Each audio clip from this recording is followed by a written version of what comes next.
As soon as you walk in here, the contrast to Casa Los Pilatos is immediate. There you have this grand, rather austere, empty space. And here you're confronted with richness and color. And also one other factor. You have in front of you, straight away, the hand of an individual, all over it.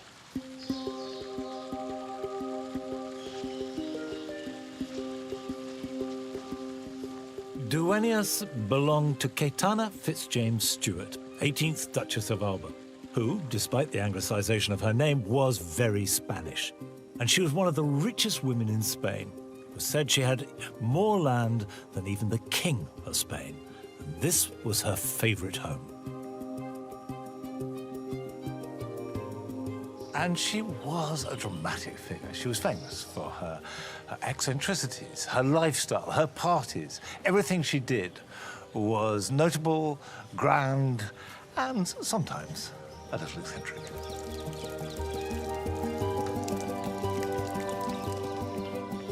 She died in 2014 at the age of 88. But her presence is still very strongly felt in the garden.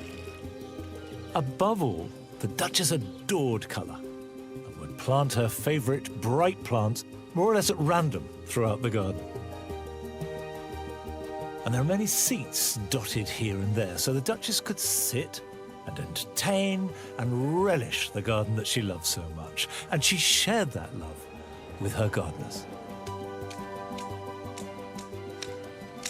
Prospero worked as a gardener for the Duquesa for 25 years. Le encantaba, es lo que más le gustaba de Dueña, en los jardines. Ella, Sevilla la encantaba toda por su colorido y los jardines le gustaba tenerlo ella como era Sevilla, de mucho colorido y mucha alegría. Le encantaba, era su vida, los jardines era su vida. Now that she's gone, do you keep the garden as she would like it? Do you think that she is watching you at work? Y que, pues, sentiría una gran emoción. Yo me encantaría, si ella me viera, que lo pensara, porque siempre hemos, como si estuviera ella, con el mismo, igual que si ella hubiera estado. Es una persona especial, la duquesa ha sido una persona especial. Nacen pocas personas como ella. Thank you. Thank you for talking to us.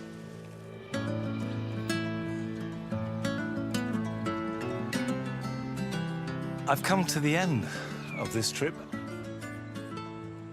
I've been here in the very beginning of May, and it's been boiling hot, much hotter than it gets in England.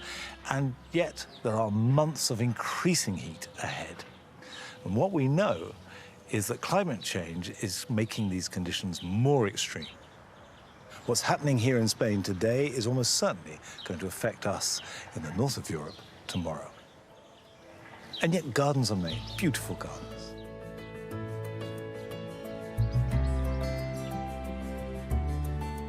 And what's most inspiring for me is to see the way that young gardeners and young garden designers are coping with these harsh conditions that are getting worse and yet still making beautiful and inspiring gardens.